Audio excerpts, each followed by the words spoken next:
3 tips para yumaman kahit bata pa. Una is umiwas sa distractions. Ito yung alam mo marami talaga tayong nababalitaan ngayon na yumaman kahit 15 years old pa lang kasi talagang pinahalagahan nila yung oras nila at na-train sila ng kanilang mga magulang.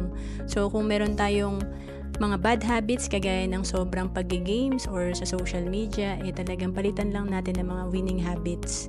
And then pangalawa, matutong kumita. Sa panahon ngayon, pwede kang kumita online, pwede kang magnegosyo. Importante nakaka-gain tayo ng experience. And then pangatlo, mag-aral about investing. Kagaya ng sa table natin. Halimbawa na lang kung 100 pesos per day lang ang naiipon mo or 3,000 pesos per month.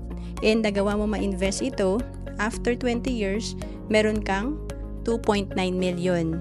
And yan ang kagandahan talaga na tayo ay nagsimula na maaga at matutong mag-invest. To know more about savings and investment, message mo lang ako sa FB, Roancelis Capistrano.